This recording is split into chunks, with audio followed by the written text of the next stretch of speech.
लोगों को बात किसी और मुद्दे पर करनी थी, लेकिन जब मनाली में 2 साल की बच्ची के साथ एक जघन्य अपराध की घटना आई और वो नाले में पड़ी मिली, तो हमें लगा कि नहीं, बाकी सारी बातें एक तरफ है, महिला सुरक्षा की, लड़कियों की सुरक्षा की, ऐसे जघन्य अपराध जो होते हैं वो एक तरफ है और पहले उसके बारे में बात करी जाएगी। अगर हमारे देश की बेटियां सुरक्षित नहीं है तो बाकी सारी बातें जबानी जमा खर्च है।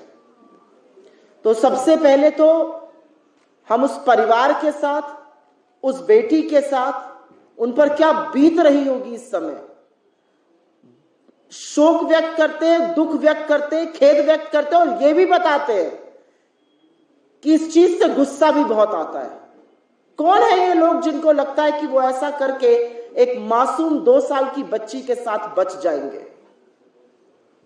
2 साल की बच्ची के साथ ऐसा जघन्य अपराध की वो अभी जूझ रही है अस्पताल में। हमारी इकाई लोकली इस पर प्रदर्शन करेगी, इस बात को उठाएगी, लेकिन सवाल यह है कि हिमाचल में ये जो खोखले दावे महिला सुरक्षा के किए जाते थे उनकी असलियत क्या है? चाहे मनाली की छोटी सी बेटी हो या कांगड़ा में एक सड़ी गली लाश मिली हो जिसके हाथ पैर बंधे हो, या नेरवा में घास काटने गई युवती हो, उसका शव अगले दिन मिला हो, ये मामले क्यों नहीं थम रहे और ऐसी खबरें पूरे हिमाचल से क्यों आ रही हैं? क्यों भाजपा शासित प्रदेशों में महिलाएं असुरक्षित हैं? ऐसा क्या है कि महिला सुरक्षा दांव पर लग जाती है जब जब भाजपा का राज होता है? बड़े तामझाम के साथ इसको घिनौना चुनावी मुद्दा बनाया गया था। मुझे आज भी याद है 2017 में गुड़िया हेल्पलाइन लॉन्च करी गई। क्या है गुड़िया हेल्पलाइन की असलियत आज? कितनी शिकायतें दर्ज होती हैं, उसमें से कितनों पर एक्शन होता है, कितनी सॉल्व होती हैं? मेरे अकॉर्डिंग करीब 8,500 शिकायतें हेल्पलाइन पर आई हैं जिनके ऊपर रत्ती भर एक्शन नहीं लिया गया है। ऐसा कैसे हो सकता है? महिला सुरक्षा का दंभ भरने वाली केंद्र की सरकार, बेटी बचाओ बेटी पढ़ाओ का खोखला नारा देने वाली केंद्र की सरकार, तथाकथित डबल इंजन की सरकार, और महिलाएं सुरक्षित नहीं है। मतलब घास काटने गई युवती, उसका शव मिलता है, हाथ पैर बंधे हुए एक सड़ी गली लाश एक युवती की मिलती है, 2 साल की बच्ची के साथ रेप होता है और एक शब्द नहीं आता है शासन से। ये किसकी जिम्मेदारी है?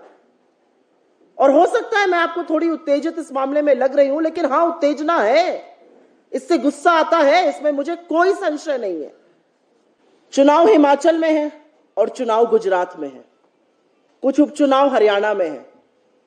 आप किसके बल पर चुनाव लड़ रही है? हमने 10 प्रतिज्ञाएं दी, हमारे कुछ नेता आएंगे, वो आकर आपसे अपनी बात कहेंगे, आप उनकी बात सुनिएगा, प्रभावित होइएगा तो वोट दीजिएगा। हमारा शीर्ष नेतृत्व आएगा, प्रियंका गांधी जी आज अपनी 3री रैली करने जा रही हैं।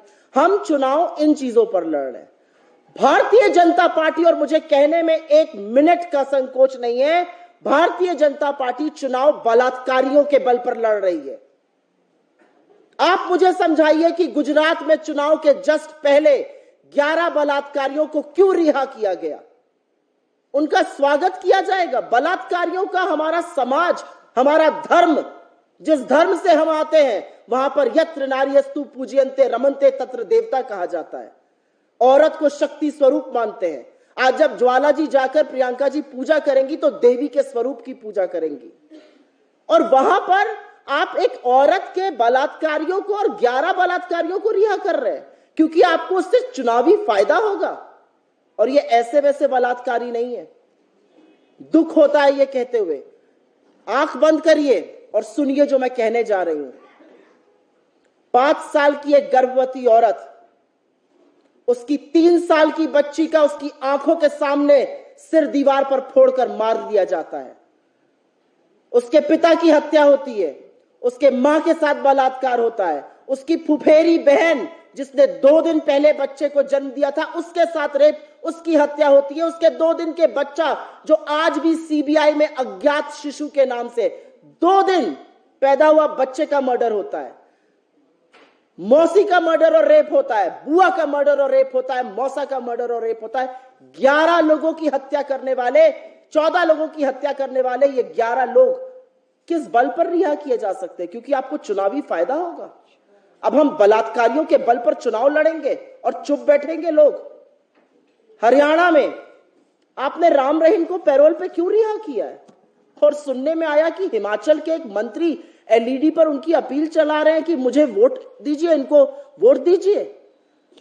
क्या हम बलात्कारियों से अब अपने लिए वोट मंगवाएंगे, हत्यारों से वोट मंगवाएंगे और सभ्य समाज चुप बैठा रहेगा? मेरा अपना मानना है कि हत्या से भी ज्यादा जघन्य अपराध रेप होता है, और ये मैं एक औरत होने के नाते कहती हूं, क्योंकि रेप आपके सिर्फ शरीर के साथ नहीं होता, आपकी आत्मा के साथ होता है, आपकी जहन के साथ होता है, और जिंदगी भर उस स्टिग्मा के साथ उस औरत को जीना पड़ता है। और हम ऐसे बलात्कारियों को चुनाव में खड़ा करके उनसे वोट की अपील करा रहे हैं। घुसने नहीं देना चाहिए अपनी गलियों में ऐसे लोगों को जो उस नाम पर वोट मांग रहे हैं। रेप किसी भी प्रदेश में हो गलत है। कार्रवाई क्या होती है? भाजपा शासित प्रदेशों में रेप विक्टिम को पहले शेम करना शुरू कर दो। संरक्षण जो पुलिस का है, प्रशासन का है, शासन का है, राजनीतिक है, वो रेपिस्ट को दे दो। ऑफिसरों को लगा दो जो पहले तो आके मीडिया को समझाते रहे जी रेप हुआ ही नहीं है।